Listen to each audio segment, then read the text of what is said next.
Don't forget to subscribe, like, and hit the notification bell.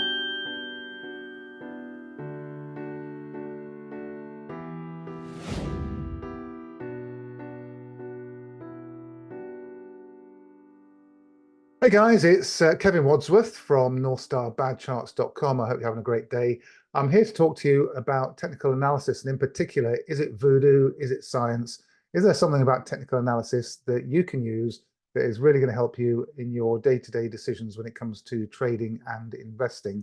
You see a lot of stuff out there on social media, people using technical analysis to try and suggest that the price of one particular stock is going to go up by 200% or whatever.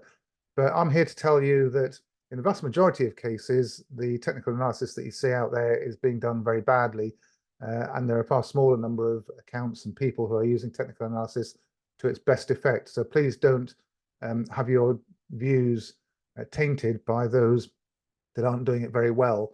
It's like anything else in life. You know, there's a lot of people out there who pretend that they can do something and give it a bad name purely because they're not doing it well and not doing it professionally. So have a look at what I'm about to say and see what you decide. I think it'll be quite a revelation for a lot of you. Okay, I'm going to dive straight in. I'm going to share my computer screen now. So give me a second just to do that. And I'm also going to turn my video camera off because you don't need to be distracted by me. So what we've got here is a tweet that I put out quite some time ago now, last year, April of last year it was. And I'm going to start here because it kind of sums up what I want you to get into your head. That technical analysis is usually done badly. Anyone who disagrees with this image does not understand the science of prediction. Please take a moment to consider it carefully. I promise you it's 100% true. Okay, let's look at the image. And the image shows a whole range of technical analysis techniques from the arcs that I've become fairly well known for. Indicators, we've got moving averages, we've got something called the Ichimoku cloud, we've got cycle analysis, chart patterns, ratio charts, we've got Fibonacci levels, Elliott wave analysis, stage analysis, and quite frankly, the list goes on and on and on. And then there's a statement that none of these will tell you what price will do. None of them, not any one of those is going to tell you what price will do. But taken together, and this is the crucial bit, they do tell you what price is most likely to do. Just pause for a second and think about that. Not what price will do, but what it's most likely to do. So anyone out there on social media using any of these particular techniques or a number of them and saying that price will do that or won't do that, you kind of need to question their knowledge of the subject, really, because I've spent probably over 37 years now in the science of forecasting, 34 of those years forecasting for the military with atmospheric predictions for military operations. And gathering evidence to predict the future does not tell you what the future will do. It tells you what the future is most likely to do. So that's just as true for trying to predict a storm front moving across an area.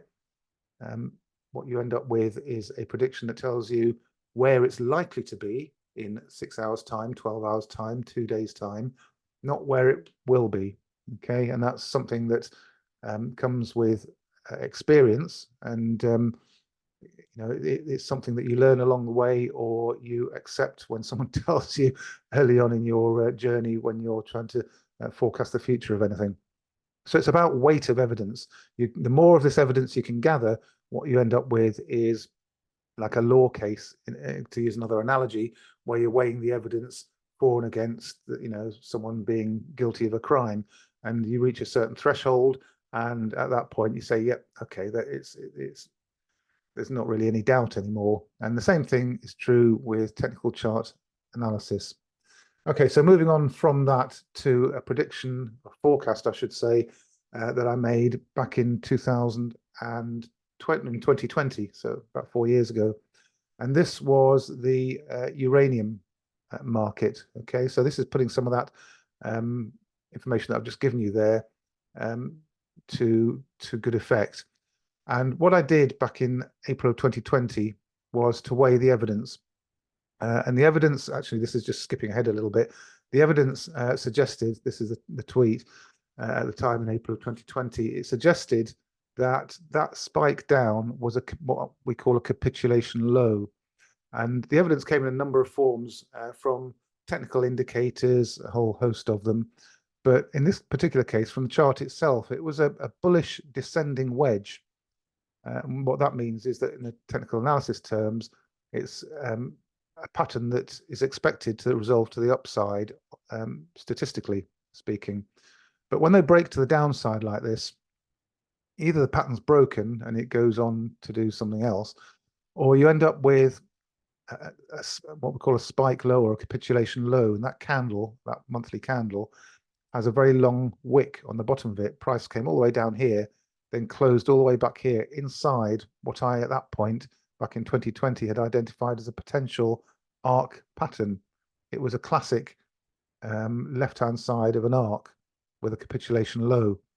So my roadmap forecast through to the end of the 2020s was for the URA index to follow, or to be likely to follow, this arc all the way to the top. Now, when you draw an arc, it doesn't mean the price is going to follow the edge of the arc all the way up.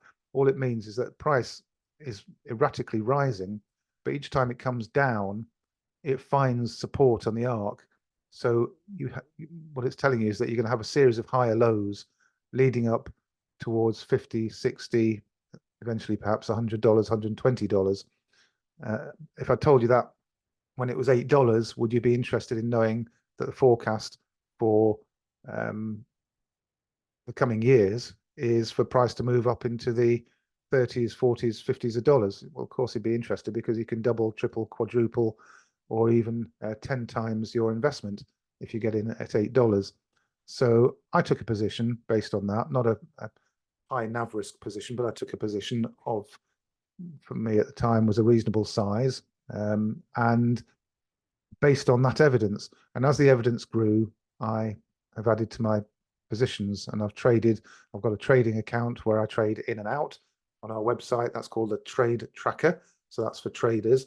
But for investors, you follow the long-term roadmap until it no longer, until the evidence tells us, the weight of evidence tells us that the bull market is drawing to a close. So there's two ways of investing. There's the, riding the entire bull market based on the evidence that you are still in the bull market, or you trade in this environment because at certain points in time, and particularly looking at this chart here, somewhere in this zone here where my cursor is, you would expect price to hit a resistance level and then come back down to test the edge of the arc. Okay, so that was that particular post, and I then went on to produce tweets like this one here, where the arc is more developed. So we've already hit the resistance zone, okay, and the indicators are rolling over, and so it's very clear that the edge of the arc can be tested. In fact, it will be, if the arc is valid, it will be tested, because that's how the arc is validated. So there's the line of my original post, the 1st of April 2020, saying that I felt that that was a capitulation low. So I posted soon afterwards saying so the following month, and took my position, and off we went up to that level there, which is around about $30, near enough $30. Hit the resistance zone, it starts to roll over. Now, we opened our website for our members in May of 2021, and we've very carefully stayed out to a very large degree of the uranium market, with the expectation that the arc edge is going to be tested. And as and when it does, you'll form some kind of bullish pattern and break out into a stage 2 continuation. If this is a true bull market, then you get the impulse move to the upside, some kind of consolidation correction, and then a continuation of the bull market move and the eventual targets. We may hit that target or pass through it, because there's nothing to say that the next bull market can't take us much higher than the previous one, of course. Okay, so that is setting the scene for the expectations I had for uranium 4 years ago. Now, that capitulation low is very similar to one that we identified for the 10-year yield. The 10-year yield was in a 40-year bullish descending wedge. This is the United States government bonds 10-year yield. And we had exactly the same capitulation low in the same quarter of 2020. A lot of markets were doing very similar things because it was an inflection point in history. Historians are going to look back at this and recognize what I recognized at the time, which was that it was a false breakdown, and what was likely to happen next was a rapid, violent upside reversal. And it's all there for you to look at on my Twitter feed. My Twitter feed, I've posted this chart many times, and I've posted the original tweet many times. So it's a matter of public record that this was identified at the time. And it's not anything particularly clever from my point of view, I don't think. It's just a recognition that it's a bullish descending pattern for over 40 years, and that when you break it to the downside with a spike low like that, it's giving you a signal, it's telling you something. And what it's telling you as a technical chart analyst is that is the end of the trend. And if that's the end of a 44-year trend, then God help you if you want to stand in the way of what comes next. And nothing was stopping that from busting out above the pain line. And I've seen a large number of reports and a large number of pieces of analysis saying that the economy is highly likely to be suffering pain over the next period of time. And from my point of view, that period of time is going to be decades, because we're in an entirely different paradigm now. The rules of trading and investing over the last 40 years have been turned on their head, which forms the backdrop to my thesis about what's coming next. Okay, so moving on from that to pick up where we left off with the uranium chart. And here we are with that uranium chart, April of 2020. That's the vertical red line where I tweeted that I felt that the low was in. Now, what you're looking at here is a rather more developed chart. So what I've done here is over the period of time since that capitulation low, I've added to the chart. I haven't changed the arc. What I've done is I've kept the original arc, the black one that you can see, the inner arc there, and I've acknowledged that March 2020 low by drawing an outer arc, and I've annotated it saying that in a severe correction or market panic, the outer arc should give support. But unless we get a severe market panic of some sort, some kind of liquidity event, then the inner arc is expected to guide the price to its targets. Okay, so that's how it looked in April of 2020. Let's hit the play button. Oh, I should mention these underneath. These are indicators, distance from moving average. Okay, when it's not too stretched, then it is fine. Basically, we use the distance from moving average as a tool to help us time exits for trading. And when you become stretched from the moving average, in this case the 3-year moving average, then you might want to think about taking profits. The ratio versus the stock market. So this tells us if this particular uranium miner ETF, or basically all of, it's a kind of a conglomeration of all the uranium miners, if it's beating the stock market or not. Now you can see that as we hit the bottom here, it's starting to tick upwards, but it hadn't crossed this green line. That's its 3-year moving average. If it crosses the green line to the upside, then we're in a clear uptrend bull market versus the stock market, and you really want to be in the uranium miners, not the stock market. And the rate of change, the 7-year rate of change, is there for interest as well, because when it's tracking to the upside, it's bullish. Okay, let's hit the play button and see what happened next.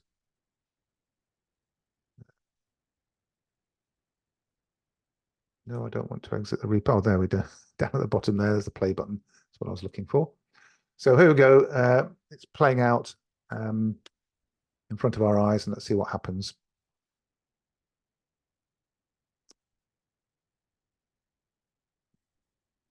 Okay, so at that point we've broken out and we are back testing the breakout, and then comes the very rapid upside move that took us to that overhead resistance level that I spoke about.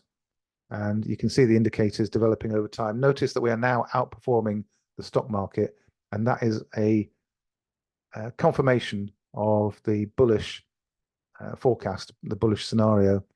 So now we take profits if we're trading, and we sit and wait for the market to do its thing, and we wait to see if my ARC does indeed hold the price and contain the price. So let's see the ratio versus the stock market. Are we going to start underperforming the stock market, or is the outperformance going to continue?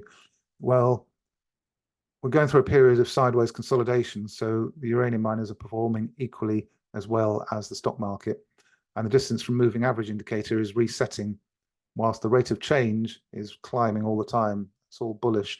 Now we've hit the edge of the arc. What's going to happen?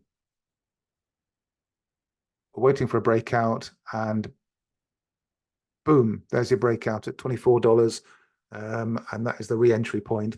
So you can see the original entry point shown by the red circle at the bottom of the arc, and the re-entry point shown by the red circle that we've just passed through. So this is the whole point of having a roadmap. If you're navigating your way across a mountain range and you're going hiking, you wouldn't do it without a map. And this is our map. This is our roadmap towards our eventual destination. And it helps to give us confidence about our shorter term direction, our shorter term moves. Now, I just want to touch on Bitcoin here because Bitcoin has been harder, I'll be honest, but we've got a good track record with Bitcoin, and the more recent upswing in price has been difficult, and I'm quite happy to admit that, but I also want to explain why I'm not particularly concerned about that. So let me have a look at the Bitcoin chart, and this is the Bitcoin price chart. Now, first thing I want to say is that when price broke out at $10,000, in fact, it was sorry, $10,000 is here. This is when I started really sort of analyzing Bitcoin. It was sort of during this period, 2017 to 2020, this period here. Prior to that, I'll be honest, I wasn't really on board with Bitcoin. I hadn't really sort of got the crypto message particularly. But once I started charting it, it became very clear that we got a breakout here in the region of $10,000. And I tweeted it at the time. I said it was a breakout, and very clearly identified this because you can see on this monthly chart, above the key moving averages, above the Ichimoku cloud, and above the breakout line, a clear entry point. And then joining forces with my friend and colleague Patrick Karim, Patrick put a tweet out as we approached probably somewhere around about $40,000, $45,000, $50,000, that kind of area. And what he said was, and I'm going to sort of paraphrase here, is that people are going to get trapped once we get to $55,000. Patrick had identified correctly, as it turned out, on this monthly chart, that at $55,000 we were going to be very stretched in terms of distance from moving average, and that was a calculation that showed that this zone here, and we actually overshot, as we know, to 69,000. But on this monthly chart, you can see that Patrick's estimation of 55 is just about spot on. And we topped, we dropped, we sort of put in a kind of a double top there, really, and rolled over. And then I retweeted very strongly, I have to say, at around about 48,000, saying that you really need to think seriously about exiting the market here, because this is breaking down. All the indicators are in a terrible state, and the weight of evidence is strongly suggestive of a large drawdown. And I identified a number of targets and said that, again, paraphrasing, that 16,000 was a likely target area, and 12,000 was a low probability target area. So I did it in terms of probability and said that we had high probability targets on the way down. And I think it's somewhere around about 16,000. I have to go back and double check my tweets, but somewhere in that region was a higher probability destination. And I did identify 12,000, as most people did, but I said that was a low probability outcome. Now we reversed, and from a technical analysis point of view, this is tricky because the reversal, you could say somewhere around about 25,000 was an entry point from a technical analysis point of view, but we were below the 3-year moving average and below the Ichimoku cloud. Notice back here when we broke out, and the high confidence entry was here. somewhere near 10,000. The trade really was 10,000 to about 50, 55,000. You would have scaled out just below 60,000. So you'd have got, I don't know, 5 or 6 times return. And that's a solid high confidence return. Yeah, someone's going to say, well, I got in at 4,000. Well, bully for you. That was a capitulation low, a little bit like it was for uranium. And I'll be the first to admit, when you take an entry on a capitulation low, it's a risk because if you're still below the Ichimoku cloud and 3-year moving average, then it's a risk, and it's really better waiting for the breakout. And that goes for the uranium chart as well. If you go back to my uranium chart, you'll notice there's a breakout line, and waiting for that breakout is where you get the high degree of confidence, especially if you've got lots of other evidence. And that hasn't happened for Bitcoin yet. We're trapped in a sort of horizontal resistance zone. And part of the problem here, and I want to finish on this really, I'll just quickly show you Bitcoin versus uranium, because the ratio chart tells us which one of these two you want to be in. And from April of 2021 to where we are now,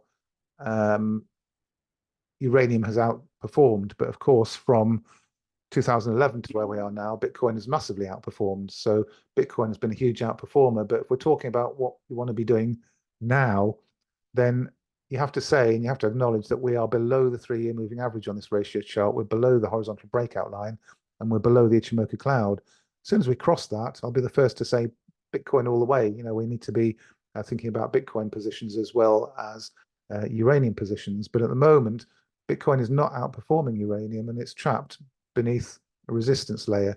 And going back to the actual price chart for Bitcoin, it's not just about the technical analysis and drawing pretty charts and sticking arrows on them.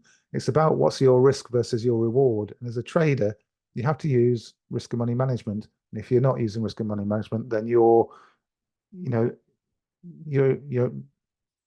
hesitate to use the word amateur, but you're laying yourself open to making huge losses.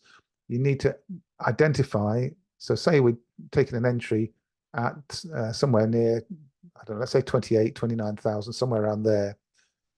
You have to identify what your target is. And your target, or my target, is this region around 48,000. Okay, 45 to 48,000. Let's be optimistic, call it 48. But where's your stop loss? Well, the stop loss has to go below the swing low. So the stop loss would be somewhere right about here. So bring the target probably. I mean, generally speaking, I'm a little cautious with the targets because you can't count on spikes to 48,000. So let's acknowledge the fact that in reality, I'm probably going to be going for something around about where that black line is to give me my target. Now that gives you a reward to risk of 2.82 to 1, or nearly 3 to 1. So for every $1,000 you risk, if you get stopped out of the trade, you will make 3,000. And that's how a trade works. A trade doesn't work on the assumption that we're going to bust through a resistance level and go on up to some supposed target of 100,000 or more.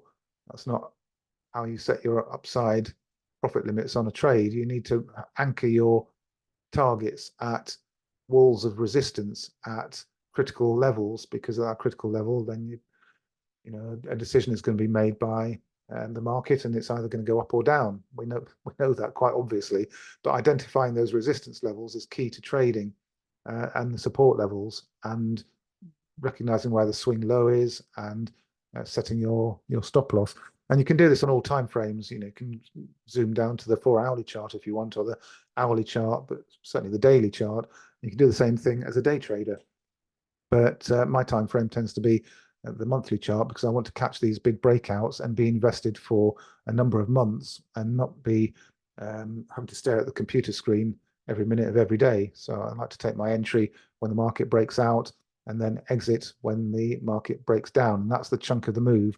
So from this particular chart, had I been looking at Bitcoin back in 2016, that's the chunk of the bull market I would have caught. And then the chunk of the bull market that I did catch here. And then we're out of the market at the moment, not in crypto. And I've explained why. And I've also sort of explained that uranium miners have been performing equally as well or better throughout this entire correction period for Bitcoin. So I've don't have any FOMO or any problems with not being in the crypto market, other than a very small sort of residual position in Bitcoin that has been there throughout. But my other crypto investments are cashed in, or were cashed in at this point back here and at this point down here. So in terms of cryptocurrencies, other than small little upticks and little short-term trades that are possible during this downtrend, generally speaking, it's better to step aside and put your money to work in a market that is in one of these breakouts, confirmed breakout.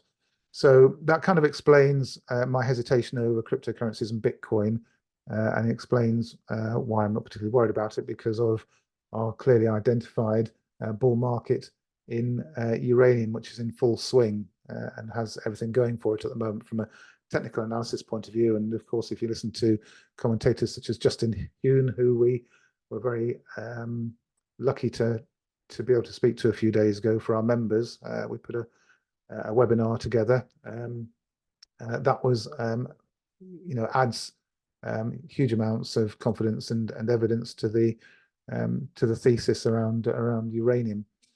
So I hope that little walk through technical analysis has helped you. And if you don't remember anything else, try and remember this slide here. None of these TA techniques will tell you what price will do, but taken together, they do tell you what price is most likely to do.